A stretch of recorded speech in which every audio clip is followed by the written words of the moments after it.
ঈদের টানা ছুটিতে পথে পথে ঘরমুখো মানুষের ঢল, ট্রেনের ছাদেও যাত্রী পরিবহন, বাস লঞ্চে বাড়তি চাপ, বাড়তি ভাড়ার অভিযোগ, পর্যাপ্ত জ্বালানি সরবরাহের আশ্বাস। বাংলা নববর্ষের প্রথম দিন কৃষক কার্ড বিতরণ শুরু। টাঙ্গাইল থেকে কর্মসূচির উদ্বোধন করবেন প্রধানমন্ত্রী। মন্ত্রিসভার বৈঠকে ধর্ষণ মামলা দ্রুত নিষ্পত্তির নির্দেশনা। সিটি কর্পোরেশন ও জেলা পরিষদের প্রশাসক নিয়োগ গণতন্ত্রের উপর আঘাত, অভিযোগ জামায়াতের। চাপিয়ে দেয়া আধিপত্যবাদ মেনে না নেয়ার হুঁশিয়ারি বিরোধী দলীয় নেতার। পানি উন্নয়ন বোর্ডের জায়গা দখল করে উত্তরায় বোট ক্লাব, সরেজমিনে গিয়ে নতুন নির্মাণ কাজ বন্ধ করলেন মন্ত্রী। সরকারি জমি উদ্ধারের সারা দেশে অভিযান শুরুর ঘোষণা। এবং ইরানের নিরাপত্তা কাউন্সিল প্রধানকে হত্যার দাবি ইসরায়েলের। ওয়াশিংটনের যুদ্ধবিরতির প্রস্তাব নাকচ তেহরানের। হরমুজের মিত্রদের পাশে না পেয়ে ক্ষুব্ধ ট্রাম্প।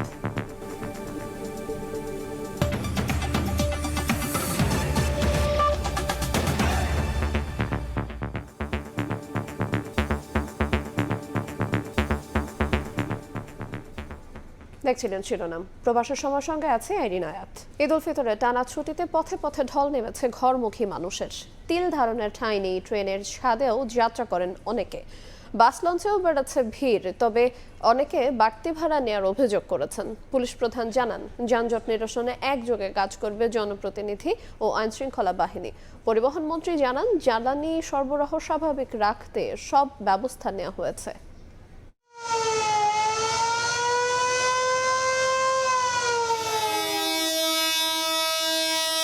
প্রিয়জনের সঙ্গে ঈদ করতে বাড়ি ফেরার এ স্রোত। লঞ্চ, ট্রেনের হুইসেল বেজে উঠতেই যাত্রীদের মাঝে ছড়িয়ে পড়ে আনন্দ, উচ্ছ্বাস।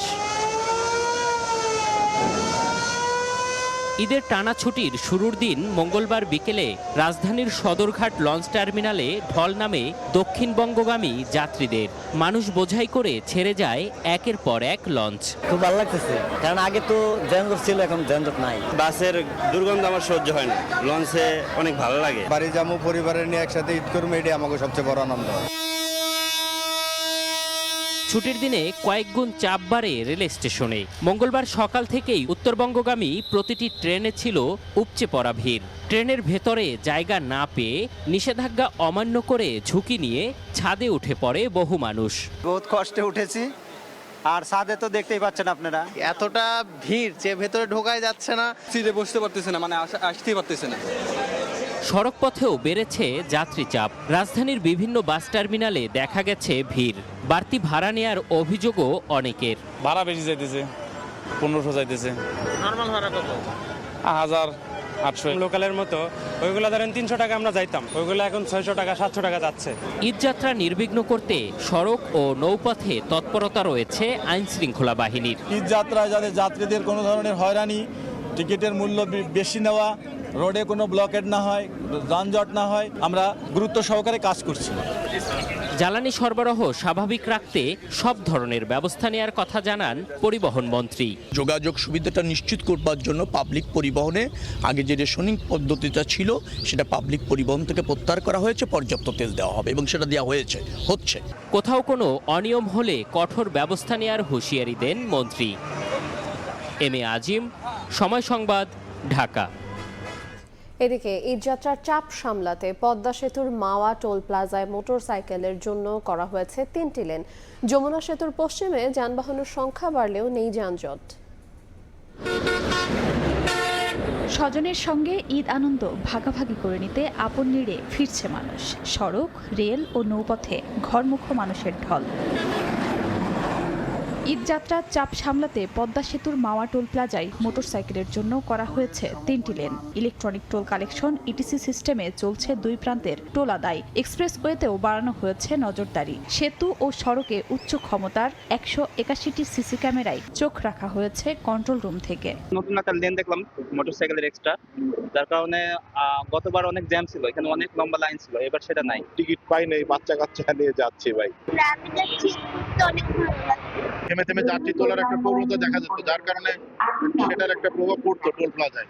এবার আমরা বাস বেটা আনছি ওপেন করে দেওয়াতে ওই সুযোগ নাই। আমরা তো কেউই দিতে পারি যাব না, আমরা আপনাদের সাধারণ মানুষের সেবায় আমরা নিয়োজিত। আমরা চেষ্টা করব যে কোনোভাবেই যেন রাস্তায় একজন যাত্রীও যেন বিলম্বে বাড়িতে না ফিরে। পুরো প্রোগ্রামটা হচ্ছে 24 তারিখ পর্যন্ত, যার ফলে যে ধরনের প্রস্তুতি এখন আছে একই ধরনের সেটআপের প্রস্তুতি আমাদের ফিরতি যাত্রীপথ থাকবে ইনশাল্লাহ।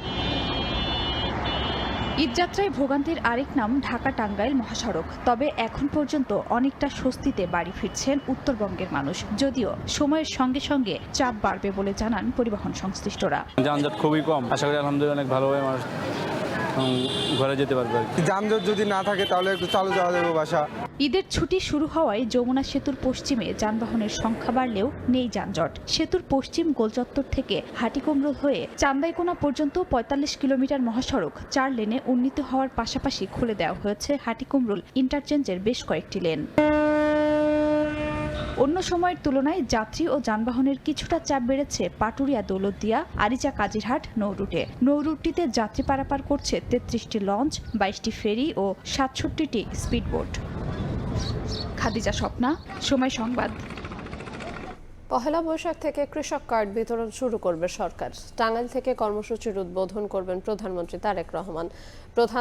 প্রথম ধাপে 11 উপজেলার 22,000 কৃষক পাবেন এই কার্ড। সচিবালয়ে কৃষক কার্ড বিতরণের অগ্রগতি নিয়ে সংশ্লিষ্টদের সঙ্গে বৈঠকে এই সিদ্ধান্ত হয়। এদিকে মন্ত্রিপরিষদের বৈঠকে ধর্ষণ ও নারীর প্রতি সহিংসতার মামলা দ্রুত নিষ্পত্তির নির্দেশনা দেন প্রধানমন্ত্রী। সরকারি ছুটির দিনেও সচিবালয়ে কর্মব্যস্ত ছিলেন প্রধানমন্ত্রী তারেক রহমান। বেলা 11টার দিকে প্রবেশ করেন সচিবালয়ে। এদিন দুপুরে প্রধানমন্ত্রীর সভাপতিত্বে অনুষ্ঠিত হয় মন্ত্রিসভার নিয়মিত বৈঠক। এতে অংশ নেন মন্ত্রী, প্রতিমন্ত্রী সহ সংশ্লিষ্টরা। পরে মন্ত্রিপরিষদ সচিব নাসিমুল গনি ব্রিফিংকালে জানান, ধর্ষণ ও নারীর প্রতি সহিংসতার মামলাগুলো দ্রুত নিষ্পত্তির নির্দেশ দিয়েছেন প্রধানমন্ত্রী। ক্যাবিনেট সুমোটো একটা ডিসিশন নিয়েছে যে যেগুলো ধর্ষণ মামলা হচ্ছে দেশে বা হয়ে এসছে এর আগে, এগুলোর জন্য একটা স্পেশাল ড্রাইভ নেওয়া, সবগুলো মিনিস্ট্রি মিলে, এগুলো রিলেটেড যারা আছেন সবাই মিলে, এবং যেখানে যতদূর যাওয়া দরকার সমস্ত দূর যাবে, কিন্তু এইগুলো সমাজের থেকে বন্ধ করার জন্য এবং এই জিনিসগুলোকে খুব দ্রুত অ্যাকশন নেওয়ার জন্য ব্যবস্থা করা হচ্ছে। এর আগে প্রধানমন্ত্রীর সভাপতিত্বে কৃষক কার্ডের অগ্রগতি নিয়েও বৈঠক হয়। এতে পহেলা বৈশাখ কৃষক কার্ড কার্যক্রম উদ্বোধন করার সিদ্ধান্ত হয়। টাঙ্গাইল সদরে এর উদ্বোধন করবেন তারেক রহমান। কিছু শিলাবৃষ্টি হয়েছে উত্তরাঞ্চলে এবং উত্তর পূর্বাঞ্চলে, কিছু হয়েছে আপনার ফ্লাড হয়েছে, বন্যা। তো এইগুলোর জন্য কৃষি এবং ত্রাণ মন্ত্রণালয়কে একযোগে কাজ করার জন্য নির্দেশ দেওয়া হয়েছে। এছাড়া আধুনিক বর্জ্য ব্যবস্থাপনা ও মশক নিধনে উদ্যোগ নিতে 2 সিটির প্রশাসককে নির্দেশনা দেন সরকার প্রধান। প্রসূন আশিস, সময় সংবাদ, ঢাকা। সরকারি সহযোগিতার ক্ষেত্রে দলীয় পরিচয় দেখা হবে না বলে সাফ জানিয়েছেন মুক্তিযুদ্ধ বিষয়ক প্রতিমন্ত্রী ইশরাক হোসেন। নানা সীমাবদ্ধতা থাকলেও নগরবাসীর সেবায় কাজ করার প্রতিশ্রুতি দিয়েছেন সিটি কর্পোরেশনের 2 প্রশাসক। রাজধানীতে আলাদা অনুষ্ঠানে কথা বলেন তারা। ঈদের আনন্দ সবার ঘরে পৌঁছে দিতে রাজধানীর সূত্রাপুরে গরিব ও দুস্থদের হাতে তুলে দেওয়া হয় ঈদ উপহার। অনুষ্ঠানে প্রধান অতিথির বক্তব্যে মুক্তিযুদ্ধ প্রতিমন্ত্রীর স্পষ্ট বার্তা, সরকারি সহযোগিতা দেওয়ার ক্ষেত্রে দলীয় পরিচয় দেখা হবে না। আমাদের দল করুক বা কোনো দল না করুক, যেই করুক, যারা এটার জন্য কোয়ালিফাই করবে এই সকল সহায়তার জন্য, তাদেরকে আমরা অগ্রাধিকার দিচ্ছি। এদিন সকালে রাজধানীর উত্তরখান মধ্যপাড়ায় প্রায় 3 কোটি টাকা ব্যয় নির্মিত ঈদগাহ মাঠের উদ্বোধন শেষে ডিএনসিসি প্রশাসক বলেন, নানা সীমাবদ্ধতা উপেক্ষা করে নগরবাসীর সেবায় কাজ করছেন তিনি। অন্য আরেকটি অনুষ্ঠানে কথা বলেন দক্ষিণের প্রশাসক। আমাদেরকে একটু সহযোগিতা করতে হবে। এই পরস্পর সহযোগিতা যদি আমাদের থাকে, আমি আশা করব শতভাগ না হলেও আগের চেয়ে অনেক বেশি আমরা সাফল্য অর্জন করতে পারব। সবচেয়ে কষ্টের কাজটা আপনারা করেন, এবং কষ্টের কাজ করেন বলেই দেখেন মাননীয় প্রধানমন্ত্রীর চোখে কিন্তু আপনারা পড়ছেন। আপনাদেরকে প্রথম উনি বিশেষভাবে পুরস্কৃত করছে। এ সময় নগর ভবনে দক্ষিণ সিটি কর্পোরেশনের আওতাভুক্ত মসজিদের ইমাম, মুয়াজ্জিন, খাদেম ও পরিচ্ছন্নতা কর্মীর মাঝে প্রধানমন্ত্রীর ঈদ উপহার তুলে দেন দক্ষিণের প্রশাসক। মাহাদ ইসলাম ধ্রুব, সময় সংবাদ, ঢাকা।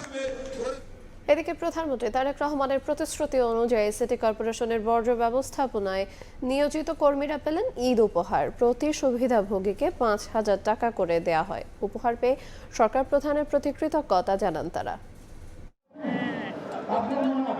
সরকারের প্রতিশ্রুতির বাস্তবায়ন। দেশের সব সিটি কর্পোরেশনের পরিচ্ছন্নতা কর্মী পেলেন প্রধানমন্ত্রীর ঈদ উপহার, উচ্ছ্বাসিত সুবিধাভোগীরা।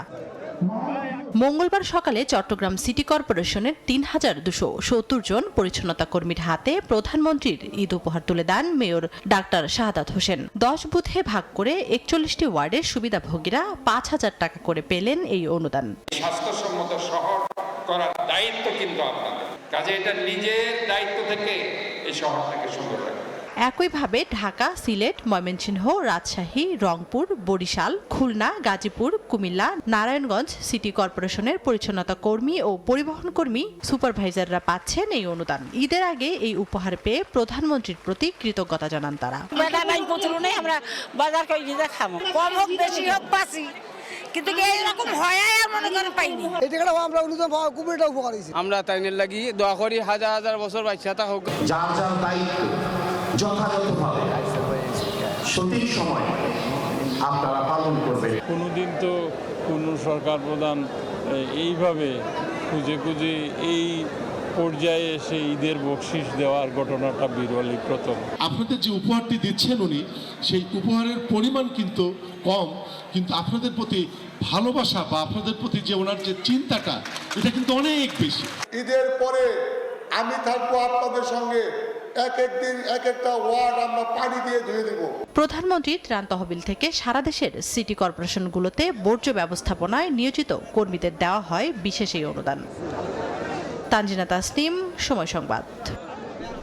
সবকিছু ঠিক থাকলে ঈদের পর যমুনায় ওঠার কথা রয়েছে প্রধানমন্ত্রী তারেক রহমানের। তার আগের ঈদ উল ফিতরের শুভেচ্ছা বিনিময় রাষ্ট্রীয় অনুষ্ঠানটি সেখানে করবেন সরকার প্রধান। গণপূর্ত অধিদপ্তর বলছে বড় ধরনের নয়, রুটিন সংস্কার করছেন তারা। 2 সপ্তাহের ব্যবধানে এবং 2 সপ্তাহের মধ্যে শেষ হবে সব কাজ। আতিকুর রহমান আমাদের রিপোর্ট। আগস্ট অভ্যুত্থানে গণভবনের নিয়ন্ত্রণ নেয় গণমানুষ।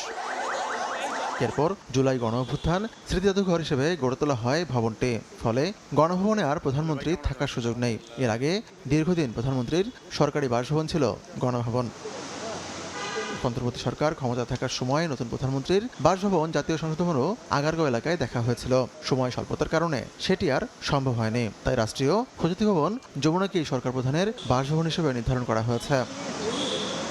আপাতত গুলশান থেকে দীর্ঘ পথ ও যানজট মারিয়ে নিয়মিত সচিবালয় ও প্রধানমন্ত্রীর কার্যালয়ে অফিস করছেন তারেক রহমান। যমুনা থেকে প্রধানমন্ত্রীর কার্যালয় ও সচিবালয় উভয়ই কাছাকাছি দূরত্বে। রাজধানীর হেয়ার রোডে অবস্থিত যমুনার আয়তন প্রায় 8 একর। এর মধ্যে ভেতরের অংশ 5.2 একর আর বাইরের অংশটি 2.8 একর। অফিস সহ ভবনের আয়তন 35,000 স্কোয়ার ফিট। গণপূর্ত অধিদপ্তরের এই শীর্ষ কর্মকর্তা বলছেন প্রধানমন্ত্রীর কার্যালয়ের চাহিদা অনুযায়ী কাজ করছেন তারা। ভিতরের যে কাজগুলো সেগুলো পরিষ্কার পরিচ্ছন্ন থেকে শুরু করে সবই আমরা এটা রেগুলার মেনটেন্যান্স সেটা করছি। আর কিছু সংস্কার কাজ আমাদের করতে হবে। হাইজেনিক ওয়াশ, রংটাই মেইন কাজ ওখানে। আর কিছু সিলিংয়ের অনেক পুরনো ভবন, সিলিংয়ের কিছু টুকটাক সমস্যা আছে, এইগুলো আমরা ঠিক করে দিচ্ছি। তবে বড় ধরনের সংস্কার বা পরিবর্তন করার প্রয়োজন হচ্ছে না বলেও জানান তিনি। নির্দেশনা পাইনি যে পরিবর্তন ব্যাপক সংস্কার, এটা এই ধরনের কোনো নির্দেশনা আমরা পাইনি। আমাদের মূলত রুটিন যে কাজটুকু সেই কাজটুকুই আমরা করছি। এটা আমাদের খুব বেশি সময় লাগবে না, এটা আমাদের উইদিন 2 উইকস আমরা এটা শেষ করে ফেলতে পারবো। যমুনায় সরকার প্রধান ইতিমধ্যে 2 দফায় 2টি ইফতার অনুষ্ঠানে অংশ নিয়েছেন। খেতে দেশি বিদেশি কয়েকশো অতিথি অংশ নেন। আতিকুর রহমান তামাল, সময় সংবাদ, ঢাকা। সিটি কর্পোরেশন ও জেলা পরিষদে প্রশাসক নিয়োগের মাধ্যমে সরকার গণতন্ত্রের উপর আঘাত এনেছে বলে অভিযোগ করেছে জামায়াত। দুপুরে রাজধানীর মগবাজারের সংবাদ সম্মেলনে অভিযোগ করেন দলটির সহকারী সেক্রেটারি জেনারেল আব্দুল হালিম। আলাদা অনুষ্ঠানে জামায়াত আমির ও বিরোধী দলীয় নেতা ডাক্তার শফিকুর রহমান বলেন, দেশের ঘাড়ে চাপিয়ে দেয়া কোনো আধিপত্যবাদ মেনে নেওয়া হবে না। সমসাময়িক রাজনৈতিক বিষয় নিয়ে বাংলাদেশ জামায়াতে ইসলামীর সংবাদ সম্মেলন মঙ্গলবার দুপুরে রাজধানীর মগবাজারে দলটির কেন্দ্রীয় কার্যালয়ে বিভিন্ন ইস্যুতে দলের অবস্থান তুলে ধরেন সহকারী সেক্রেটারি জেনারেল আব্দুল হালিম। অভিযোগ করেন, নির্বাচন ছাড়াই দলীয় নেতাকর্মীদের সিটি কর্পোরেশন ও জেলা পরিষদে নিয়োগ দিয়ে গণতন্ত্র হত্যা করছে বিএনপি সরকার। স্থানীয় নির্বাচনের দিকে না গিয়ে 22 তারিখে 6টি এবং 14 তারিখে 5টিতে প্রশাসক নিয়োগ দিয়েছে। এই প্রশাসক কারা? যারা তাদের দলীয় নেতাকর্মী। যারা নির্বাচনে হেরেছে। এর আগে রাজধানীর মিরপুরে দুস্থ ও অসহায় পরিবারের মাঝে ফুড প্যাকেট বিতরণ অনুষ্ঠানে যোগ দিয়ে জামায়াত আমির ও বিরোধী দলীয় নেতা ডাক্তার শফিকুর রহমান হুঁশিয়ারি দিয়ে বলেন, কোনো আধিপত্যবাদী মেনে নেওয়া হবে না। আমরা সারা দুনিয়ার সভ্য সমস্ত দেশের সাথে বন্ধুত্বপূর্ণ সম্পর্ক আমরা রক্ষা করতে চাই, কিন্তু একটা কথা খুবই পরিষ্কার, আমাদের ঘাড়ের উপর আমরা কারো আধিপত্য মেনে নেব না। অনুষ্ঠানে যোগ দিয়ে বাংলাদেশের সঙ্গে বন্ধুত্বপূর্ণ সম্পর্ক দৃঢ় করার প্রত্যয় জানান চীনের রাষ্ট্রদূত। শফিক মুন্সি, সময় সংবাদ, ঢাকা। প্রবাসের সময় আরও থাকছে। পরপারে পাড়ি জমালেন জাতীয় চলচ্চিত্র পুরস্কার প্রাপ্ত অভিনেতা শামস সুমন। হৃদযন্ত্রের ক্রিয়া বন্ধ হয়ে মৃত্যু, সাংস্কৃতিক অঙ্গনের শোক। পানি উন্নয়ন বোর্ডের জায়গা দখল করে রাজধানীর উত্তরার দিয়াবাড়িতে বোট ক্লাব। সরেজমিন পরিদর্শন করে নির্মাণাধীন পার্কিং সহ কয়েকটি কাজ বন্ধ করে দিলেন পানি সম্পদ মন্ত্রী শহীদ উদ্দিন চৌধুরী এনি। ঈদের পর সরকারি জমি উদ্ধারে সারা দেশে অভিযান শুরুর কথাও জানান মন্ত্রী। রাজধানীর দিয়াবাড়ির বোট ক্লাব নানা সময়ে আলোচনা আর সমালোচনায় ঘেরা ক্লাবটির বিরুদ্ধে পানি উন্নয়ন বোর্ডের জায়গা দখলের অভিযোগ দীর্ঘদিনের। মঙ্গলবার সকালে ক্লাব এলাকায় সরজমিনে পরিদর্শন করেন পানি সম্পদ মন্ত্রী ও প্রতিমন্ত্রী। মন্ত্রী জানান, সরকারি জায়গা দখলের এখতিয়ার কারোই নেই। আইনি ঝামেলা থাকায় ক্লাবটির নির্মাণাধীন পার্কিং সহ কয়েকটি কাজ বন্ধ করে দেওয়া হয়। যতটুকু জায়গা আছে অতটুকুই ওনারা ব্যবহার করবেন। পানি উন্নয়ন বোর্ডের যে জায়গাটা আছে সেই জায়গাটা নিয়ে ওনারা এখন কোনো কার্যক্রম যাবেন না। যতটুকু করছেন এটা নিয়ে আমরা একটা মন্ত্রণালয়ের সঙ্গে ওনাদের সঙ্গে বৈঠক হবে। বৈঠক হওয়ার পর সেখানে আমরা টোটাল আলোচনার প্রেক্ষিতে সিদ্ধান্তটুকু জানিয়ে দিব। দখলকৃত সরকারি জায়গা নিয়মের মধ্যে আনা হবে জানিয়ে মন্ত্রী বলেন, ঈদের পর সরকারি জায়গা উদ্ধারে সারা দেশে শুরু হবে অভিযান। জনস্বার্থে এই কাজগুলোকে সমন্বয় করতে হবে, অ্যাডজাস্ট করতে হবে। আমরা সবকিছু একটা নিয়মের মধ্যে দিয়ে ডিপার্টমেন্টাল আইন অনুযায়ী ব্যবস্থা গ্রহণ করব। স্বপন আহমেদ, সময় সংবাদ, ঢাকা। অনেক জায়গায় দেখছেন প্রবাসের সময়, সঙ্গেই থাকুন। দেখছেন প্রবাসের সময়। বছরের পর বছর পেরোলেও সুপেয় পানির দেখা পায়নি রাজধানীবাসী। নিরুপায় হয়ে দৈনন্দিন কাজে ব্যবহার করছেন নোংরা দুর্গন্ধযুক্ত পানি। অভিযোগ করলে উল্টো ভোগান্তিতে পড়ার পাশাপাশি দিতে হয় ভুতুড়ে বিল। নগরবিদের মতে প্রাকৃতিক জলাধার ও পানির উৎস দূষণ মুক্ত করা না গেলে কাজে আসবে না কোনো প্রকল্পই। এদিকে চলমান সংকটের সমাধান না করেই নতুন করে মহানগরীতে যুক্ত হওয়ার 16টি ইউনিয়নের ডিস্ট্রিবিউশন নেটওয়ার্ক স্থাপনের কাজ শুরু করতে যাচ্ছে সংস্থাটি। সাইফুল রুডুর রিপোর্ট। 30 বছর ধরে পানি টেনে খাই, আরন বেশি রং আসে। ওয়াসার সংযোগ থাকার পরও অন্য বাড়ির গভীর নলকূপ থেকে খাবার পানি তুলে আনেন শ্যামপুরের বাসিন্দা সালমা। অথচ ঢাকা ওয়াসার সাবেক ব্যবস্থাপনা পরিচালক তাকসিমে খান গণমাধ্যমে দেয়া বক্তব্যে প্রায়ই বলেছেন, এই পানি সুপেয়। আমরা পরীক্ষা করেই পানিকে দেই এবং সেই পানি 100% সুপেয়।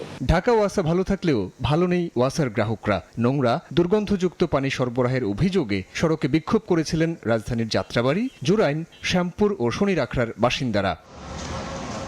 সঞ্চালন লাইন স্থাপন ও পানির মানোন্নয়নে একাধিক প্রকল্পে ঢাকা ওয়াসা এ পর্যন্ত হাজার হাজার কোটি টাকা ব্যয় করলেও দুর্ভোগ ও অভিযোগ কমেনি গ্রাহকের। ওয়াসার তো প্রতি মাসে মাসে টাকা নেয়, কিন্তু ওয়াসার পানি তো খাওয়া যায় না। পানিতে আয়রন, পানি গন্ধ হয়। আছে ভুতুরে বিলের অভিযোগ। তারা বলছেন, পরিদর্শন না করে মিটার রিডাররা বিল করেন অফিসে বসে। ওনারা অফিসে বসে বসে বিল তৈরি করে এখানে আসেও না, দেখেও না। 6-7 মাস আগে হয়তো 1500, 1800 এরকম, এখন তো 2800, 3000। নগরবিদের মতে প্রকল্পের নামে লুটপাট ও দায়িত্ব পালনে বছরের পর বছর ব্যর্থতার পরিচয় দিয়েছে সংস্থাটি। কেন ঢাকা মরে যাচ্ছে, কেন ঢাকার পানি দূষিত, এটা নিয়ে রাষ্ট্রীয় পর্যায়ে যে কথা বলার কথা ওয়াসা সেগুলো করেনি। এমনকি ওয়াসা অতি উচ্চ অভিলাষী প্রকল্প ভাকুরতার সাভার থেকে এনেছে। ঢাকা ওয়াসা বলছে, পানি সংকট কমাতে ও সরবরাহ বিস্তৃত করতে উত্তর ও দক্ষিণ সিটি কর্পোরেশনে নতুন করে যুক্ত হওয়া 16টি ইউনিয়নে ডিস্ট্রিবিউশন নেটওয়ার্ক স্থাপন করা হবে। সেখানে প্রেসারাইজ সিস্টেম থাকবে, সেটা হলো 1575 কিলোমিটার পানি লাইন করব। এই সুপেয় পানি পাবে হলো অন্ততপক্ষে প্রায় 35 থেকে 40 লক্ষ মানুষ। বর্ধিত ঢাকা রেজিলিয়েন্স প্রকল্পের ব্যয় ধরা হয়েছে 4040 কোটি টাকা। এর মধ্যে সরকারি বরাদ্দ 591 কোটি, নিউ ডেভেলপমেন্ট ব্যাংকের ঋণ 3429 কোটি ও ঢাকা ওয়াসা দেবে 20 কোটি টাকা। 2029 সালের জুনের মধ্যে প্রকল্পের কাজ শেষ হবার কথা রয়েছে।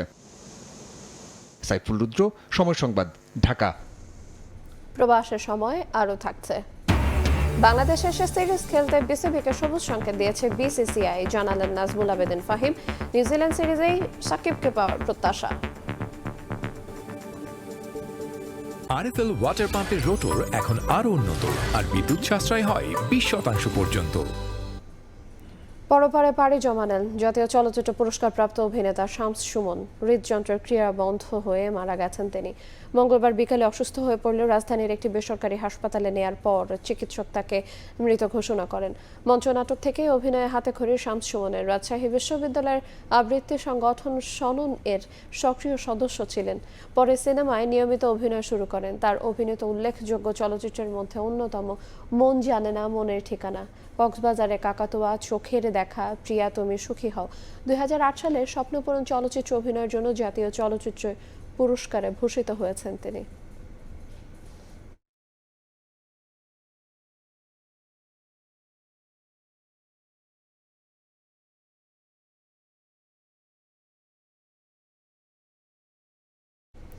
টাঙ্গাইলে নিখোঁজের 3 দিন পর ইটভাটা থেকে যুবদল নেতার লাশ উদ্ধার করা হয়েছে। মঙ্গলবার সন্ধ্যায় উপজেলার ঘাগড়াই গ্রামের আলসামের ইটভাটার মাটির স্তূপের নিচ থেকে আজগানা ইউনিয়নের 4 নম্বর ওয়ার্ড যুবদলের সাধারণ সম্পাদক ইউসুফ খানের লাশ উদ্ধার করা হয়। নিহতের ভাতিজা নীরব খান জানান, শনিবার সন্ধ্যায় বাড়ির পাশে মাটির সাইড দেখতে যেয়ে আর বাড়ি ফেরেননি ইউসুফ। পরে থানায় সাধারণ ডায়েরি করেন বোন পান্না আক্তার।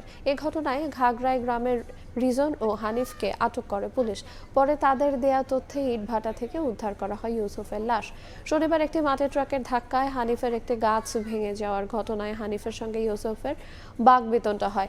মাটির ব্যবসাকে কেন্দ্র করে ইউসুফ হত্যার ঘটনা ঘটতে পারে বলে ধারণা স্থানীয়দের।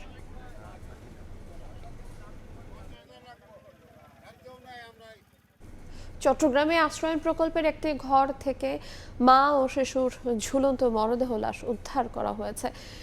পুলিশ জানায়, আনোয়ারার গুচ্ছগ্রাম আশ্রয়ণ প্রকল্পে স্ত্রী সুমি ও শিশুকন্যা ওয়াজিহাকে নিয়ে থাকতেন সিএনজি চালক মোহাম্মদ মিজান। প্রায় মিজানের সঙ্গে ঝগড়া হতো সুমির।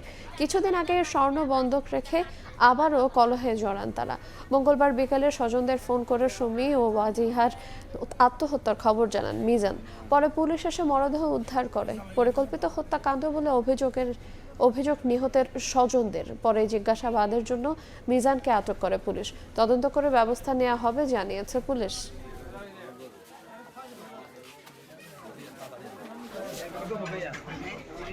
পুলিশ মহাপরিদর্শক আলী হোসেন ফকিরের বাগেরহাটের বাড়িতে চুরি হয়েছে। এই ঘটনায় আটক করা হয়েছে একজনকে। সোমবার গভীর রাতে শহরের আমলাপাড়ায় আলী হোসেন ফকিরের বাড়ির বিদ্যুতের তার চুরি করে দুর্বৃত্তরা। মঙ্গলবার সকালে বিষয়টি জানাজানি হলে খবর দেয়া হয় থানায়। বাহিনী প্রধানের বাড়িতে চুরির ঘটনায় নড়ে চড়ে বসেছে জেলা পুলিশ। চোর শনাক্ত এবং চুরি হওয়া তার উদ্ধারে মাঠে নেমেছে পুলিশের একাধিক টিম। জিজ্ঞাসাবাদের জন্য এক ভাঙারি দোকানিকে আটক করা হয়েছে। চোর চক্রকে ধরতে একাধিক টিম কাজ করছে বলে জানিয়েছে বাগেরহাটের পুলিশ সুপার মোহাম্মদ হাসান চৌধুরী।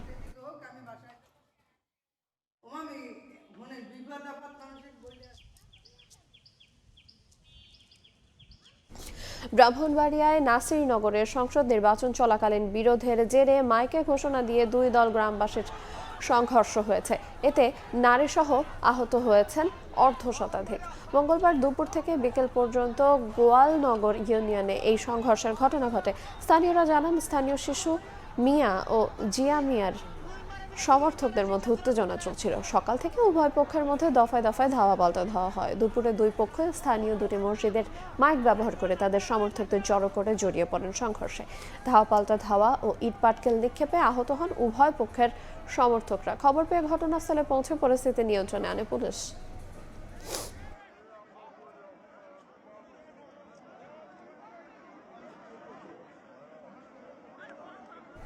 দেখছেন প্রবাসের সময়, সঙ্গেই থাকুন। দেখছেন প্রবাসের সময়।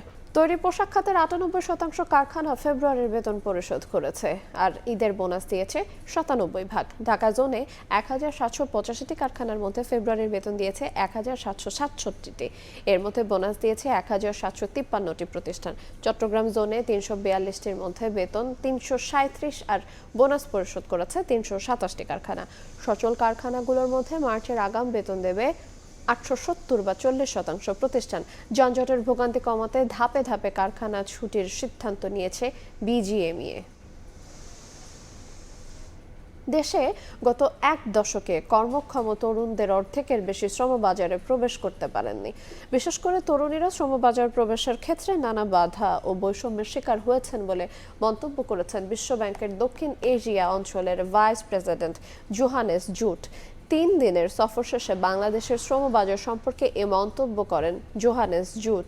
মঙ্গলবার এক সংবাদ বিজ্ঞপ্তিতে তথ্য জানায় বিশ্বব্যাংকের ঢাকা অফিস। এতে বলা হয়, এক দশকে শ্রমবাজারে 1,40,00,000 তরুণ প্রবেশ করেছেন, যার মধ্যে 87 লাখ কর্মসংস্থানের জন্য প্রতিযোগিতা করছেন। বিশেষ করে তরুণীরা শ্রমবাজারে বাধার সম্মুখীন হচ্ছেন। এই প্রেক্ষাপটে তরুণ ও নারীদের জন্য কর্মসংস্থান সৃষ্টিতে সরকারের অগ্রাধিকারকে সমর্থন করার কথা বলছে বিশ্বব্যাংক। ইরানের সঙ্গে যুক্তরাষ্ট্র ও ইসরায়েলের যুদ্ধের 2 সপ্তাহ পেরিয়ে গেল। 31 নাবিক সহ এখনও আটকে আছে বাংলাদেশি জাহাজ জয়যাত্রা। হরমুজ প্রণালী পাড়ি দিতে ইরানের সঙ্গে আলোচনায় নৌ পরিবহন মন্ত্রণালয়ে চিঠি দিয়েছে বাংলাদেশ শিপিং কর্পোরেশন। বিস্তারিত জানাচ্ছেন কমল দে। পারস্য উপসাগরের লক্ষ্যবস্তুর উপর ইরানের ছোড়া মিসাইলের খুব কাছে অবস্থান ছিল বাংলাদেশের রাষ্ট্রায়ত্ত প্রতিষ্ঠান বিএসসির মালিকানাধীন জাহাজ জয়যাত্রার। অবশ্য এখন জাহাজটি কিছুটা সরে এসে শারজার আউটার পোর্ট লিমিটের মধ্যে নিরাপদে অবস্থান নিয়েছে। আমরা বাংলার জয়যাত্রা জাহাজের সিফেয়ারার্সরা এই সংকটময় মুহূর্তে আল্লাহর উপর ভরসা করে ধৈর্য ও পেশাগত দক্ষতার সাথে সংকটময় পরিস্থিতি মোকাবেলা করছি। 28 ফেব্রুয়ারি যুদ্ধ শুরুর পর বেশ কয়েকবার হরমুজ প্রণালী পার হওয়ার চেষ্টা হলো। অতিমাত্রার ঝুঁকির কারণে আপাতত সেই প্রক্রিয়া বাদ দেওয়া হয়েছে। পররাষ্ট্র মন্ত্রণালয় দৃষ্টি আকর্ষণ করেছে যে যদি ইরান থেকে একটা স্পেশাল পারমিশন জয়যাত্রার জন্য পাওয়া যায়, তাহলে আমরা স্টেট অফ হরমুজ দিয়ে যেন বের হয়ে আসতে পারি। এদিকে যুদ্ধ অবস্থাতেও কাতারের মেসাইদ বন্দর থেকে আরব আমিরাতে পণ্য পরিবহনে বাংলার জয়যাত্রাকে ব্যবহারের জন্য বিএসসির কাছে প্রস্তাব দিয়েছে চার্টার্ড প্রতিষ্ঠান। এক্ষেত্রে পণ্য লোড করার সময় 5 দিন এবং আনলোড করার সময় আরও 8 দিন বন্দরে থাকার নিরাপত্তার কথা মাথায় রেখে প্রস্তাবটি বিবেচনা করছে রাষ্ট্রায়ত্ত প্রতিষ্ঠানটি। আমি যদি যেটি অ্যালং সাইডে থাকি তাহলে টোটাল এয়ার ডিফেন্স কাভারেজ পাবো, সেফটি সিকিউরিটি যে কোনো সাপোর্ট সিস্টেম শরীর থেকে বেশি পাওয়া যাবে, ক্রু মোরাল আপ হবে এবং সার্বিকভাবে সমস্ত ধরনের লজিস্টিক সাপোর্ট দেওয়ার সুবিধা হবে।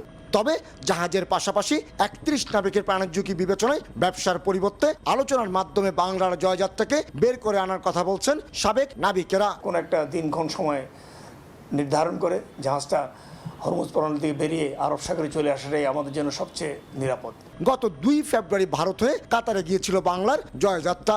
এরপর কাতারের মেসাইদ বন্দর থেকে স্টিল কয়েল নিয়ে আরব আমিরাতের জেবাল আলী বন্দরে যাওয়ার পথেই যুদ্ধের কবলে পড়ে বাংলার জয়যাত্রা। কমল দে, সময় সংবাদ, চট্টগ্রাম। দেখছেন প্রবাসের সময়, সঙ্গেই থাকুন। দেখছেন প্রবাসের সময়।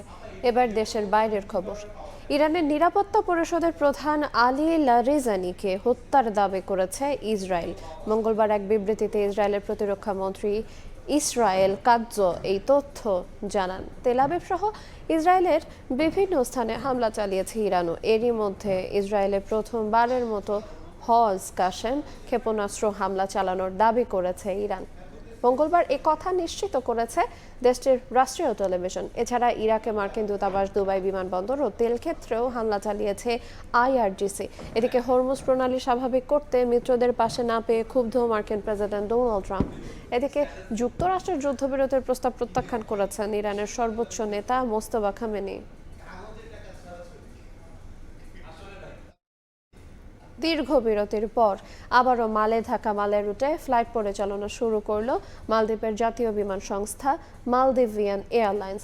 কর্তৃপক্ষ বলছে দেশটিতে কর্মরত প্রবাসী বাংলাদেশিদের চাহিদার প্রেক্ষিতে এই রুটে পুনরায় ফ্লাইট পরিচালনা করছেন তারা। সাশ্রয়ী মূল্য আর ফ্লাইট শিডিউল সুবিধাজনক হওয়ায় সাধুবাদ জানাচ্ছেন প্রবাসী বাংলাদেশিরা। এতে দ্বিপাক্ষিক সম্পর্ক উন্নয়নের পাশাপাশি দুই দেশের জনগণের মধ্যে যোগাযোগ আরও সুদৃঢ় হবে বলে জানাচ্ছে বাংলাদেশ হাইকমিশন। খন্দকার ওমর ফারুকের তথ্য এবং ছবিতে রিপোর্ট।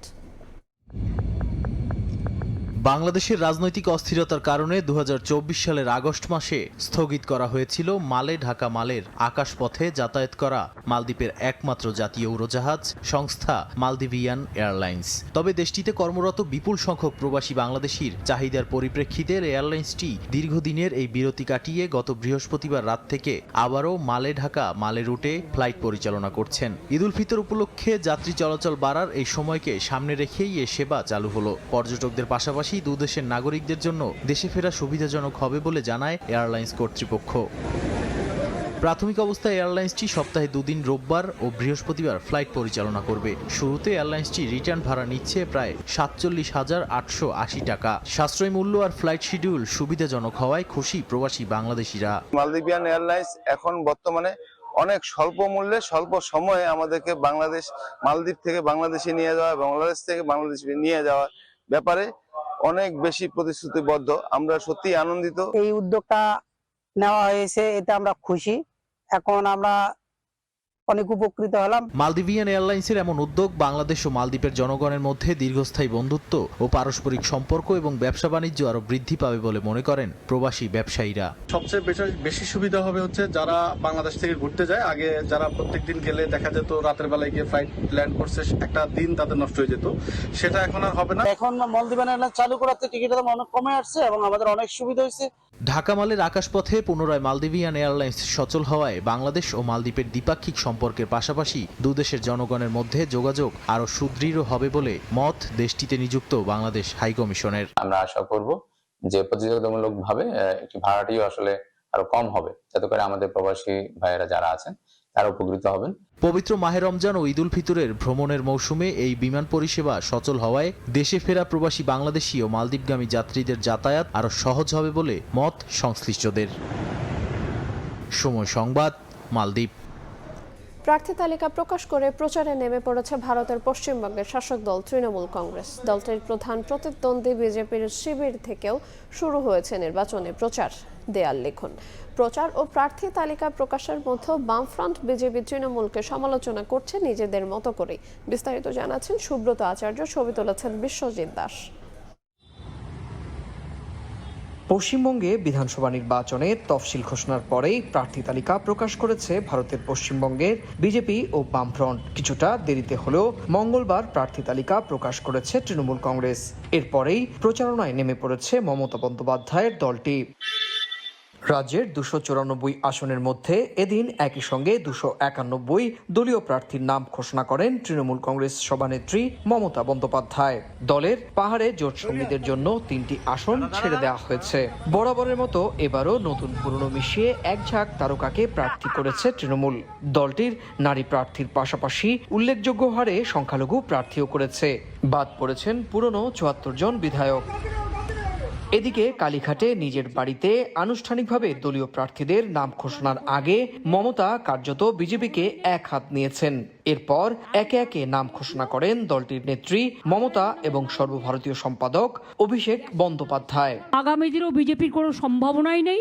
আগে যা সিট পেয়েছিল তার থেকে তলানিতে নামবে। মানুষকে ভোটের লাইনে দাঁড় করিয়ে হ্যারাস করা, এসআইয়ের নামে লক্ষ লক্ষ মানুষের নাম বাদ দেওয়া, এই লড়াইয়ে বাংলা জিতবে আর বাংলার মামাটি মানুষ জিতবে, দিল্লিকা লাড্ডুরা জিতবে না। তৃণমূলের আগেই ভবানীপুরে বিজেপির প্রার্থী হিসেবে নাম ঘোষণা হয় এক সময়ের মমতা ঘনিষ্ঠ বর্তমানে বিজেপি নেতা শুভেন্দু অধিকারীর। 2021 সালে বিধানসভা ভোটে নন্দীগ্রামে শুভেন্দুর কাছে পরাজিত হয়েছিলেন মমতা। শুভেন্দু অধিকারী ওই নামটাই আনবেন না, ওটা কোনো ফ্যাক্টরি নয় আমাদের কাছে। উনি হারার জন্যই দাঁড়িয়েছেন, শুধু নিজের নামটা ভাসিয়ে রাখবেন, মমতা ব্যানার্জির সঙ্গে বারবার তার নাম উচ্চারণ হবে এই আশা। ভবানীপুরের লড়াই নিয়ে বাম নেতারাও প্রধান দুই রাজনৈতিক প্রতিপক্ষকে খোঁচা দিতে ছাড়েননি।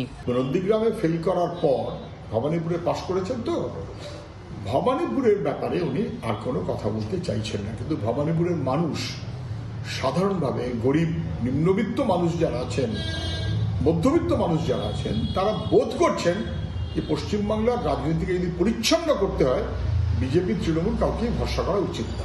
পশ্চিমবঙ্গে প্রশাসনের রাজনীতিকরণ সম্পূর্ণ হয়েছে। এখানে প্রশাসন বলে আলাদা কিছু নেই, যা কিছু আছে সেটাই তৃণমূল। নেতা নেত্রী মন্ত্রী গুন্ডা শান্তি পুলিশ সব মিলেমিশে একাকার হয়ে গেছে, গোল ফুটবল হয়ে গেছে। দেখুন তৃণমূল কংগ্রেস সেটা নিয়ে খেলা করছে। তবে এখনো রাজ্যের আরেক রাজনৈতিক প্রতিপক্ষ কংগ্রেস তাদের প্রার্থী তালিকা প্রকাশ করেনি। আগামী 23 ও 29 এপ্রিল রাজ্যটিতে ভোট গ্রহণ হবে, ফল জানা যাবে 4 মে। সুব্রত আচার্য, সময় সংবাদ, কলকাতা। যুক্তরাষ্ট্রের ক্যালিফোর্নিয়া অঙ্গরাজ্যে মুসলমানদের প্রধান দুই ধর্মীয় উৎসব ঈদ উল ফিতর ও ঈদ উল আজহাকে সরকারি ছুটির তালিকায় অন্তর্ভুক্ত করতে উত্থাপন করা হয়েছে একটি বিশেষ দল। অঙ্গরাজ্যটির আইন প্রণেতা ম্যাট হ্যানি সম্প্রতি এই প্রস্তাব উত্থাপনের ঘোষণা দেন। বিলটি পাশ হলে ক্যালিফোর্নিয়ায় দুই ঈদের দিন আনুষ্ঠানিক সরকারি ছুটির স্বীকৃতি পাবে। ক্যালিফোর্নিয়া থেকে লস্কর আল মামুনের রিপোর্ট।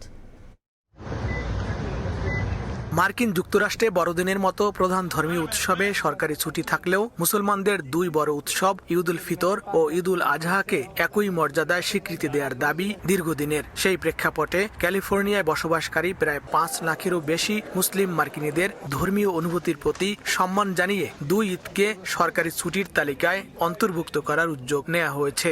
এ লক্ষ্যে ডেমোক্রেটিক পার্টির অ্যাসেম্বলি সদস্য ম্যাট হ্যানি এবি ২০১৭ নামে একটি বিশেষ বিল উত্থাপন করেছেন।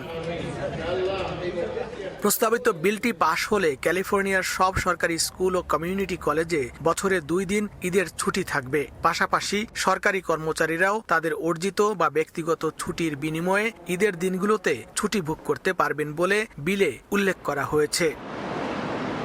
যুক্তরাষ্ট্রের বিভিন্ন অঙ্গরাজ্যে এরই মধ্যে ঈদ উপলক্ষে আংশিক বা সীমিত পরিসরে ছুটি ব্যবহার চালু রয়েছে। রাজধানী ওয়াশিংটন ডিসিতে বছরে 2 ঈদের দিন ছুটি কার্যকর রয়েছে। 2015 সালে নিউ ইয়র্ক সিটির পাবলিক স্কুলগুলোতে ঈদের দিনকে ছুটি ঘোষণার বিল পাশ হয়। যদিও সেদিন স্কুল খোলা থাকে, তবে মুসলিম শিক্ষার্থীদের জন্য উপস্থিতি বাধ্যতামূলক নয়। নিউ ইয়র্ক অঙ্গরাজ্য জুড়ে 2 ঈদকে সাধারণ ছুটি ঘোষণার দাবি এখনো অব্যাহত রয়েছে এবং বেশ কয়েকজন সিনেটর ও অ্যাসেম্বলির সদস্য এ দাবির পক্ষে সমর্থন জানিয়েছেন।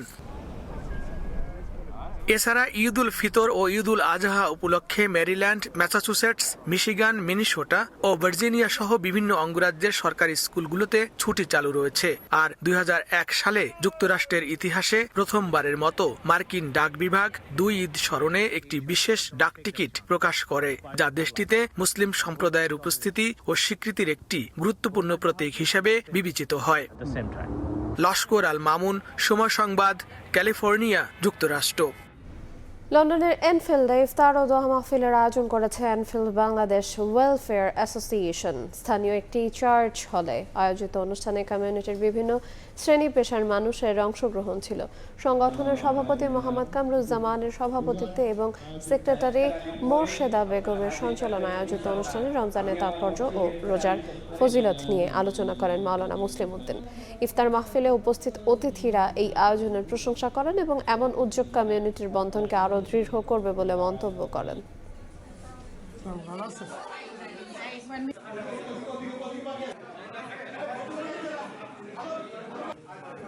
পবিত্র রমজান উপলক্ষে যুক্তরাজ্যের লন্ডনের একটি স্থানীয় রেস্তোরাঁয় MH গ্লোবাল গ্রুপের উদ্যোগে আয়োজিত এক ইফতার ও দোয়া মাহফিল অনুষ্ঠিত হয়েছে। এতে কমিউনিটির বিভিন্ন শ্রেণী পেশার বিশিষ্ট ব্যক্তিবর্গ উপস্থিত ছিলেন।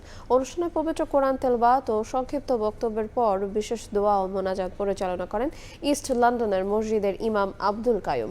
দোয়া মাহফিলে মুসলিম উম্মার শান্তি, সমৃদ্ধি ও কল্যাণ কামনা করে বিশেষ মোনাজাত করা হয়। অনুষ্ঠানে সভাপতিত্ব করেন MH গ্লোবাল গ্রুপের চেয়ারম্যান ক্যাপ্টেন AKM গোলাম কিবরিয়া এবং অনুষ্ঠানটি পরিচালনা করেন গোলাম মুর্তজা। এতে উপস্থিত ছিলেন MH গ্লোবাল গ্রুপের পরিচালক জহিরুল ইসলাম, barrister Asad, barrister Fakhrul Islam, tower Hamlets কাউন্সিলের সাবেক speaker barrister Khaled Saifuddin, mayor প্রার্থী জামি আলী, কমিউনিটি ব্যক্তিত্ব আবুল কালাম আজাদ, বেলাল উদ্দিন, লিটন উদ্দিন সহ আরও অনেকে।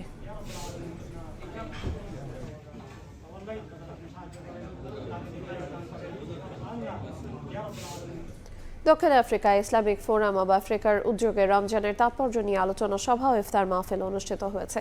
স্থানীয় সময় রবিবার সন্ধ্যায় দেশটির পোর্ট এলিজাবেথে আয়োজিত এই অনুষ্ঠানে অংশ নেন কয়েকশো প্রবাসী বাংলাদেশি। বক্তারা ন্যায়ভিত্তিক বাংলাদেশ গঠনে একযোগে কাজ করার আহ্বান জানান। এ সময় বিশেষ অতিথি হিসেবে উপস্থিত ছিলেন দক্ষিণ আফ্রিকা বিএনপির দক্ষিণ শাখার যুগ্ম সাধারণ সম্পাদক সেলিম মোহাম্মদ। ইফতারের আগে জুলাই আন্দোলনে নিহতদের আত্মার মাগফিরাত কামনা করেন এবং আহতদের সুস্থতা কামনা করে বিশেষ দোয়া করা হয়।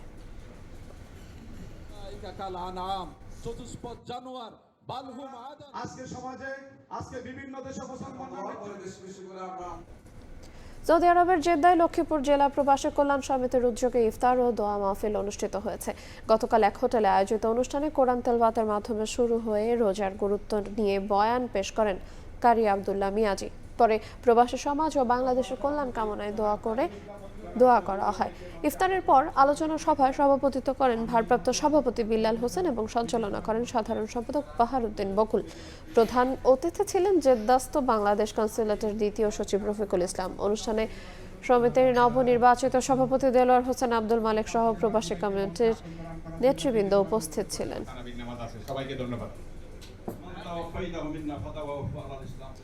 এশিয়ার আধুনিক অর্থনীতির দেশ দক্ষিণ কোরিয়ায় সাম্প্রতিক বছরগুলোতে ইসলামের এক অভূতপূর্ব জাগরণ লক্ষ্য করা যাচ্ছে। একসময় শুধুমাত্র প্রবাসী শ্রমিক ও শিক্ষার্থীদের কিছু অংশ মুসলিম হলেও বর্তমানে দেশটির স্থানীয় নাগরিকদের মধ্যে বাড়ছে ইসলাম ধর্ম গ্রহণের হার। একই সঙ্গে পাল্লা দিয়ে বাড়ছে অত্যাধুনিক মসজিদের সংখ্যা, যেখানে রয়েছে আধুনিক সব সুযোগ সুবিধা। দক্ষিণ কোরিয়া থেকে মোহাম্মদ হানিফের রিপোর্ট। প্রযুক্তি ও আধুনিকতার দেশ দক্ষিণ কোরিয়ায় গত কয়েক বছরে ধর্মীয় জনতাত্ত্বিক চিত্রে বড় পরিবর্তন লক্ষ্য করা যাচ্ছে। বিশেষ করে দেশটিতে অভিবাসী মুসলমানদের সংখ্যা বৃদ্ধির সাথে পাল্লা দিয়ে বাড়ছে স্থানীয় কোরীয় নাগরিকদের ইসলাম ধর্ম গ্রহণের হার। এক সময়ের অপরিচিত ইসলাম ধর্ম এখন কোরীয় উপদ্বীপে নিজের শক্ত অবস্থান তৈরি করছে। কোরিয়াতে এখান থেকে 10, 12, 15 বছর আগে যেখানে মুসলিম ছিল না বললেই চলে, সেখানে এখন প্রত্যেকটা মসজিদে প্রতি সপ্তাহে 2, 4 জন 5 জন করে তারা ইসলাম সম্পর্কে জানতে আসে এবং তারা ম্যাক্সিমাম ইসলাম গ্রহণ করার মধ্য দিয়ে তারা নও-মুসলিম হিসাবে এখানে এস্টাবলিশড হয়ে যাচ্ছে। বিদেশি মুসলিম শ্রমিক, শিক্ষার্থী ও কোরিয়ান ধর্মান্তরিত মুসলিমদের উদ্যোগে দেশটিতে ইসলামের প্রচার প্রসার আগের তুলনায় অনেক বেশি দৃশ্যমান হয়ে উঠেছে। বিশেষ করে রাজধানী সিউল সহ বড় শহরগুলোতে বৃদ্ধি পেয়েছে অভিবাসী মুসলমানদের বসবাস ও ধর্মীয় কার্যক্রম। ইসলাম প্রচার এবং দেওয়ার জন্য আমাদের যারা মুসলিম আছি তাদের জন্য অনুকূলেই আছে এবং আমাদের ইসলামিক কার্যক্রম করতে তেমন কোনো রাষ্ট্রীয়ভাবে সমস্যার সম্মুখীন হতে হচ্ছে না। সে বিষয়টা অবশ্যই আমাদের জন্য স্বস্তিদায়ক। এছাড়াও শিল্প এলাকা ও কারখানাগুলোতে কাজ করা বিদেশি শ্রমিকদের কারণে অনেক এলাকায় গড়ে উঠেছে স্থায়ী ছোট বড় মসজিদ ও ইসলামিক সেন্টার। আমাদের ইয়ংগিনে ছিল আগে একটা মসজিদ, এখন অলরেডি 3টা হয়ে গেছে। আল্লাহ তাআলা কবুল করে আরও হবে। আমাদের বর্তমান ইয়ংগিন মসজিদ অ্যান্ড ইসলামিক সেন্টারের ক্যাপাবিলিটি হচ্ছে 100+। এদিকে একসময় মুসলিম পর্যটক বা প্রবাসীদের জন্য হালাল খাবার খুঁজে পাওয়া ছিল বেশ চ্যালেঞ্জের। বর্তমান প্রেক্ষাপটে সেই দৃশ্যপটও পুরোপুরি বদলে গেছে। দিন দিন যেহেতু মুসলমান সংখ্যা কোরিয়াতে বাড়তেছে, শুধু বাংলাদেশ না, অন্যান্য দেশ পাকিস্তান, ইন্দোনেশিয়া, উজবেকিস্তান, কিরগিজস্তান এইসব দেশের মানুষগুলো যেহেতু দিন দিন বাড়তেছে, এখন বিভিন্ন সিটিভিত্তিকভাবে হালাল ফুডের দোকানগুলোও বাড়তেছে। পরিসংখ্যান বলছে দক্ষিণ কোরিয়ায় বর্তমানে প্রায় 2 লাখেরও বেশি মুসলমানের বসবাস, যার সিংহভাগই অভিবাসী শ্রমিক ও শিক্ষার্থী। দক্ষিণ কোরিয়া থেকে মোহাম্মদ হানিফ, সময় সংবাদ। জাপানে মুসলিম সংখ্যা তুলনামূলক কম হলেও ধর্মীয় সহাবস্থানের এক অনন্য উদাহরণ দেখা যায় টোকিওর শিনজুকু এলাকায় অবস্থিত টোকিও কামি মসজিদে। অটোমান স্থাপত্য শৈলীতে নির্মিত এই মসজিদটিতে শুধু প্রার্থনার স্থানই নয়, বরং ইসলামী সংস্কৃতি, শিক্ষা ও আন্তঃধর্মীয় সম্প্রীতির একটি গুরুত্বপূর্ণ কেন্দ্র। জাপান থেকে শাকিল মাহমুদের রিপোর্টে বিস্তারিত। টোকিওর শিনজুকু এলাকায় অবস্থিত টোকিও কামি দিয়ানের তার্কিশ কালচারাল কেন্দ্র। এটি জাপানের বড় মসজিদগুলোর ভিতর একটি। 1930-এর দশকে রাশিয়ার তাতার মুসলিমরা এখানে প্রথম মসজিদ নির্মাণ করেন। সময়ের সাথে সাথে পুরনো ভবনটি দুর্বল হয়ে পড়লে সেটি ভেঙে ফেলা হয় এবং তুরস্ক সরকারের সহায়তায় নতুন করে মসজিদটি নির্মাণ করা হয়। 2000 সালে পুনর্নির্মাণের পর থেকে এটি জাপানে বসবাসকারী মুসলিমদের জন্য একটি গুরুত্বপূর্ণ ধর্মীয় ও সাংস্কৃতিক কেন্দ্র হিসেবে কাজ করে আসছে। এটি মূলত তার্কিশ স্টাইলে বানানো মসজিদ এবং এটি নামাজ ছাড়াও এখানে বিভিন্ন ট্রেডিশনাল বা কালচারাল প্রোগ্রাম হয়ে থাকে। জাপানের যান্ত্রিক জীবনকে পেছনে ফেলে আত্মার প্রশান্তির জন্য মসজিদে আমি প্রায় আসার চেষ্টা করি। মসজিদটির স্থাপত্য শৈলী তুর্কি অটোমান ধাঁচে নির্মিত। বিশাল গম্বুজ, সুউচ্চ মিনার এবং মার্বেলের সূক্ষ্ম কারুকাজ এই মসজিদটিকে করে তুলেছে অত্যন্ত দৃষ্টিনন্দন। ভেতরের দেয়াল ও ছাদ জুড়ে রয়েছে আরবি ক্যালিগ্রাফি ও জ্যামিতিক নকশা, যা ইসলামী শিল্পকলার এক অনন্য উদাহরণ তুলে ধরে। এ কারণে ধর্মীয় গুরুত্বের পাশাপাশি এটি টোকিওর একটি জনপ্রিয় দর্শনীয় স্থান হিসেবেও পরিচিত। নন মুসলিম কোনো মেয়ে বা মহিলা যদি মসজিদে প্রবেশ করতে চায়, তাহলে অবশ্যই তাকে এখান থেকে বোরকা এবং হিজাব পরিধান করে তারপরে মসজিদে প্রবেশ করতে হবে এবং সেটি ব্যবহার করার পর পুনরায় একই স্থানে তারা রেখে যায়। পবিত্র রমজান মাসে এই মসজিদে প্রতিদিন শত শত মানুষের জন্য ইফতারের আয়োজন করা হয়। এ সময় উপস্থিত অমুসলিম অতিথিদের খাবার পরিবেশন করা হয়। প্রতিদিন প্রায় 700 মুসলিম ও 100 অমুসলিম অতিথিদের জন্য এখানে ইফতারের আয়োজন করা হয়। আমরা প্রতিদিন এখানে শতাধিক অমুসলিম এবং প্রায় 700 মুসলিমের জন্য ইফতারের ব্যবস্থা করে থাকি। আমার কাছে এটি শুধু একটি মসজিদ নয়, বরং সবার জন্য একটি গুরুত্বপূর্ণ ধর্মীয় ও সাংস্কৃতিক চর্চার স্থান। ভবিষ্যতে আমরা ধীরে ধীরে এর কার্যক্রম ও পরিসর আরো বাড়াতে চাই। এর উন্নয়ন, আয়োজন এবং কার্যক্রমের ব্যাপ্তি আরো বিস্তৃত করার পরিকল্পনা রয়েছে। মসজিদ কমপ্লেক্সের সাথে রয়েছে একটি তুর্কি সাংস্কৃতিক কেন্দ্র। এখানে ইসলামিক শিক্ষা, ভাষা শিক্ষা, সাংস্কৃতিক অনুষ্ঠান এবং বিভিন্ন সেমিনারের আয়োজন করা হয়। পাশাপাশি রয়েছে লাইব্রেরি, তুর্কি ঐতিহাসিক শিল্পকর্মের আর্ট গ্যালারি এবং হালাল খাদ্যপণ্যের দোকান। ফলে এটি শুধু একটি উপাসনালয় নয়, বরং জাপানের ইসলামিক ও তুর্কি সংস্কৃতিক পরিচিত করার একটি গুরুত্বপূর্ণ প্ল্যাটফর্ম। বিশ্বের অনেক দেশ থেকে আগত অনেক নন মুসলিম সহ জাপানিজ নাগরিকরাও প্রতিদিন কৌতূহলবশত এই মসজিদে এসে থাকেন। তারা এখানে এসে মুসলিমদের জীবনধারা, ইসলামিক তাৎপর্য ও রমজানের গুরুত্ব সম্পর্কে দেখতে ও জানতে পারেন। জাপানের টোকিও থেকে মোহাম্মদ শাকিল মাহমুদ, সময় সংবাদ। দেখছেন প্রবাসের সময়, সঙ্গেই থাকুন। দেখছেন প্রবাসের সময়। এবার খেলার খবর। 3টি করে ওয়ানডে ও টি20 সিরিজ খেলতে সেপ্টেম্বরে বাংলাদেশ সফরে আসবে ভারত। বিসিসিআইয়ের পক্ষ থেকে ইতিবাচক বার্তা দেওয়া হয়েছে বলে জানান cricket operations chairman Nazmul Abedin Fahim. এছাড়া নিউজিল্যান্ড সিরিজেই সাকিব আল হাসানকে পাওয়ার বিষয়ে আশাবাদী ফাহিম। তবে এত কম সময়ে সব সমস্যার সমাধান করে সাকিবকে খেলানোর প্রক্রিয়া একটু কঠিনই হবে বলে মনে করেন তিনি। মুস্তাফিজকে আইপিএল থেকে বাদ দেয়া, নিরাপত্তা ইস্যুতে টি20 বিশ্বকাপ খেলতে বাংলাদেশ দলের ভারতে না যাওয়া, দফায় দফায় আলোচনা করেও বিসিবির মন গলাতে পারেনি আইসিসি। এই যে সিকিউরিটি রিস্কের কথা বিবেচনা করে ভারতে বিশ্বকাপ না খেলা, এটা আমাদের সরকারের সিদ্ধান্ত। এমন প্রেক্ষাপটে দুদেশের ক্রিকেট বোর্ডের সম্পর্কে টানাপোড়েনের আশঙ্কা অনেকের মনেই ছিল। ভবিষ্যতে এ দল দ্বিপাক্ষিক সিরিজ খেলবে কিনা প্রশ্ন সবার মনে। তবে বিসিবি বলছে ভারত দল আসছে বাংলাদেশ সফরে। গত বছরের অক্টোবরে বাংলাদেশে আসার কথা ছিল ভারতের, কিন্তু দেশের পট পরিবর্তনে শেষ পর্যন্ত সিরিজ স্থগিত করে টিম ইন্ডিয়া। এবছরের পাকিস্তান সিরিজের পর টাইগারদের বাকি 19 ওয়ানডের মধ্যে ভারতের বিপক্ষেও আছে 3টি ম্যাচ, যে ম্যাচগুলো বাংলাদেশের জন্য খুব গুরুত্বপূর্ণ। বিসিবিও চায় ম্যাচগুলো আয়োজন করতে। বিসিসিআইও ইতিবাচক বিসিবির আহ্বানে। আমাদের ক্যালেন্ডারে যেসব খেলা আছে, যাদের সাথে খেলা আছে তাদের সাথে সবসময় যোগাযোগ থাকে, বিভিন্ন ব্যাপারে, বিভিন্ন ক্লারিফিকেশনের ব্যাপারে যোগাযোগ থাকে। কোথায় খেলা হবে, কী খেলা হবে, কী নিয়মকানুন থাকবে, কার সুবিধা আছে, কী সুবিধা আছে, কে কী অ্যাডভান্টেজ চায়, এরকম যোগাযোগ কিন্তু সবার সাথেই চলছে। সেটা ভারতীয় ক্রিকেট বোর্ডের সাথে চলছে। সেই সিদ্ধান্ত অনুযায়ী এইভাবে এই বছরই হবে এবং সবার সাথেই কিন্তু এভাবে যোগাযোগ চলছে, ভারতীয় ক্রিকেট বোর্ডের সাথে চলছে। আমাদের ধারণা সবাই পজিটিভ, যত দল আছে আমাদের এখানে আসার কথা আছে সবাই পজিটিভ। শুধু ওয়ানডে নয়, সিরিজে 3টি টি20ও খেলবে বাংলাদেশ ভারত। ম্যাচগুলো সেপ্টেম্বরের শেষ ভাগে আয়োজনের কথা ভাবছে দুই বোর্ড। বছর জুড়েই ব্যস্ত সূচি টাইগারদের। কদিন বাদই শুরু নিউজিল্যান্ড সিরিজ। সেই সিরিজের আগে আবারও আলোচনায় সাকিব আল হাসান। আশার বাণী বোর্ড কর্তাদের কণ্ঠে। কিন্তু তার দেশে ফেরার প্রক্রিয়া কি হবে? একজন প্লেয়ারকে কিন্তু আমরা তখনই একটা দলে অ্যাড করব যখন সে ভ্যালু অ্যাড করবে দলে। সাকিব যে মানের প্লেয়ার, সে ভ্যালু অ্যাড করবে এরকমই আমরা বিশ্বাস করি।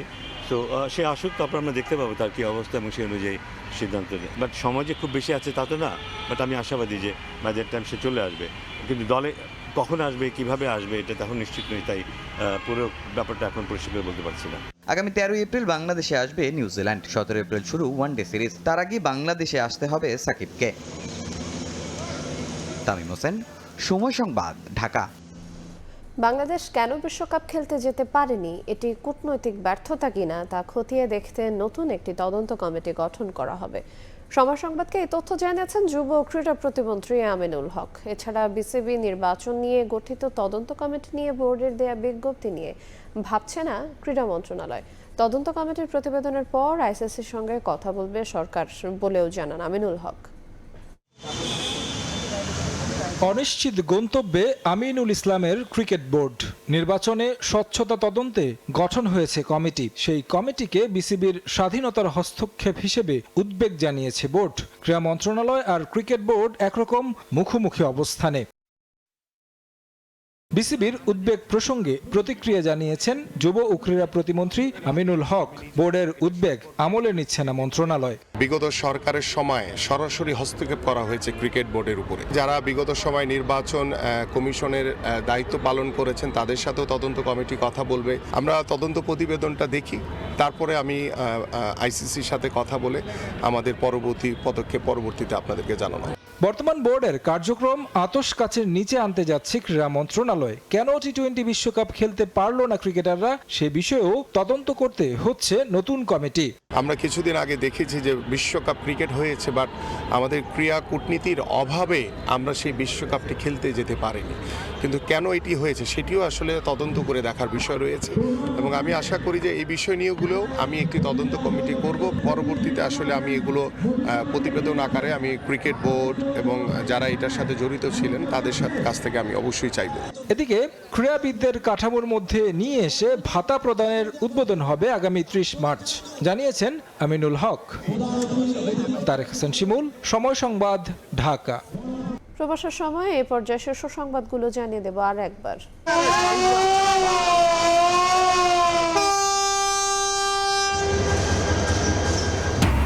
ঈদের টানা ছুটিতে পথে পথে ঘরমুখো মানুষের ঢল। ট্রেনের ছাদেও যাত্রী পরিবহন, বাস লঞ্চে বাড়তি চাপ, বাড়তি ভাড়ার অভিযোগ, পর্যাপ্ত জ্বালানি সরবরাহের আশ্বাস।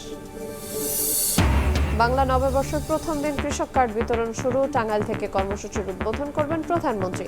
মন্ত্রিসভার বৈঠকে ধর্ষণ মামলা দ্রুত নিষ্পত্তির নির্দেশনা।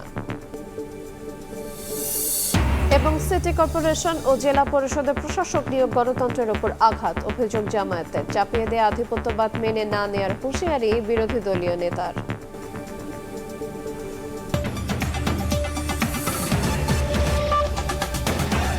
এ ছিল প্রবাসের সময়। সঙ্গে থাকুন সময়ের।